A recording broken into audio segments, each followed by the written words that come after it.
निस्ता वावर आणि पिवळा माल जमा करणं सुरू केलं त्यानं. पिवळा माल म्हणजे हो सोनं. हा सोनं जमा करणं सुरू केलं आणि सोन्यामध्ये कलीचा वास असते. सोनं जमा करणं सुरू केलं. 3 पोरं होते. पोरायला वाटते बरं आहे. मग ते जे म्हातारे बाबा होते, कुकडे घाटावर द्यायला म्हातारा म्हणतात, घाटाच्या खाली द्यायला बुडा म्हणतात, काही वडील म्हणतात, काही बाबा म्हणतात, अलग अलग शब्द वापरतात. तर ते म्हातारे बाबा मुक्यानं बसायलाच तयार नाहीत. मग ते दिवसभर शेतात राहायचे.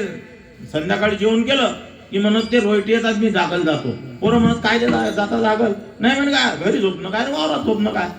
शेतात गेले, शेतात झोप्याले. आज वातावरण बघितलं होतं, तसं वातावरण बघितलं. त्या दिवशी पाणी पडलं, पाण्यामध्ये थोडं दीड गार पडली, फार गारवा तयार झाला. पण गारव्यामध्ये ते म्हातारे बाबा जाम होऊन गेले.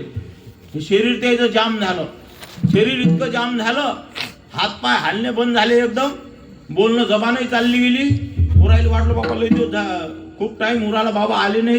पोरं पाहायला गेले. पायासंत माणूस जिवंत होता पण एकदम स्तब्ध होता. पोरायला वाटलं कठीण काम झालं. रात्री वारं उदान पाणी सुटलं होतं. त्याने उचललं बाबाले घरी आणलं. येटायातले आले. ते म्हणून राजा कठीण काम आहे, आता नाही जमत, आता नाही जमत, आता नाही वाचू शकत म्हणजे तुमचा बुडा. आणि काही लोकांच्या घराचा वास असते. काही म्हातारे माणसं, काही म्हाताऱ्या बाया सांगतात, तुमच्या बुड्यानं गड्या कुठे ना कुठे काही ना काही रोवून ठेल आहे, काही ना काहीतरी दाबेलच आहे. ते पोरं पोरी म्हणतात अशीन बा दाबेल, आमच्या बुडानं लय कमावल्या बाजू. पण मग ते म्हातारे बाबा आहे की नाही, शब्द पळेल होते. एकदम फटकन द्यायचे. हात हाल्याला लागले. हात हाल्याला लागल्यानंतर या मुलाईले ते आजूबाजू जाईन सांगेल असते काही ना काही दाबेल आहे कुठेतरी. जबान बंद झाली, हातपाय सर्व शरीर बंद, फक्त हात हालणं सुरू होते. हात हालता हाताईनं फटकन लागे असं केलं. पोरं म्हणलं हे काय असेल. त्या म्हाताऱ्या बाया म्हणून आम्ही सांगितलं होतं ना कुठेतरी दाबेल आहे. मडकाचा इशारा करून राहिले. मडकं दाबेल आहे. आता बाबा शेवटचे शेण राहिले ते जमिनीच राहील म्हणून म्हातारे बाबा करून राहिले. बोलता काही नाही. चांगले माणसं बोलावले गावातले, ते म्हणत दुसरं काहीच नाही, दाबेल आहे फक्त. आता सांगता नाही येऊ राहिलं कुठे दाबेल आहे. मग पोरं म्हणत या कोपऱ्यापासून सुरू करतो आम्ही, खणणं तर बंद, घर खणतो. अरे नाही रे म्हणे, असं कसं काय झाली. आणि बाबाचं बंदच नाही. डॉक्टर बोलावला. डॉक्टर साहेब आले. म्हणे गडे मी आज डिग्री भेटवली, पण आमच्या बंद्या डिग्रीत हे असं आम्हाला कुठेच नाही शिकवलं. असं झालं तर नेमकं काय इलाज अशी.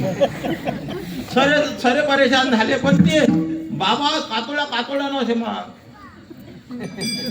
मग डॉक्टर म्हणे गडे याच्यावर एक उपाय आहे. ते पोरं म्हणत लवकर सांगा तो काय. काही नाही म्हणे की इंजेक्शन जर टोचलं ना तर तुमच्या बाबाला 7 मिनिट बोलता येईल.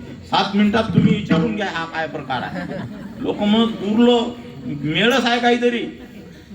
पण म्हणे ते इंजेक्शन महाग आहे ना. पोरं म्हणत किती महाग आहे. 30,000चं इंजेक्शन आहे म्हणे. 30,000 फक्त तुमचे बाबा 7 मिनिट बोलतील. 3 पोरं होते एकामेकाच्या इकडे पाहिलं ते ना, ते मग 10,000 रुपये येतात आपल्या हिशाब. पण जर का तिकडे बिस्किटवर होईल असतील सोन्याचे, एका बिस्किटात तर हे फिटून जातात 30,000. बाकीचा नफा. फटाफट 10,000 आणले. डॉक्टरला दिले. डॉक्टरला सांगितलं आता वेळ गमावू नका. पटकन त्यानं बी इंजेक्शन आणलं. इंजेक्शन होतं 30,000चं. आणि डॉक्टर म्हणे आता अटेन्शन, भरलं इंजेक्शन. 7च मिनिट टाइम आहे म्हणे. बाबा तुम्ही विचारून घेता, तुम्हाला काय विचारायचं ते. 7 मिनिटात तर म्हणे आम्ही सबन विचारून घेतो. टोचलं इंजेक्शन टोचल्याबरोबर बाबानं फुसकारा सोडला. बोलणं सुरू झालं. सगळ्यात पहिले बाबा बोलले, ओ भो तुम्ही मॅट झाले का रे पोर. हो. ते म्हणत बाबा आम्ही तिघही मॅट झालो. आम्हाला केळकरची ट्रीटमेंट सुरू आहे. दररोज गोळ्या घेतो आम्ही. टाइमपास करू नका. फक्त हे काय ते सांगा. हे काय चालू आहे तुमचं तितकं सांगा.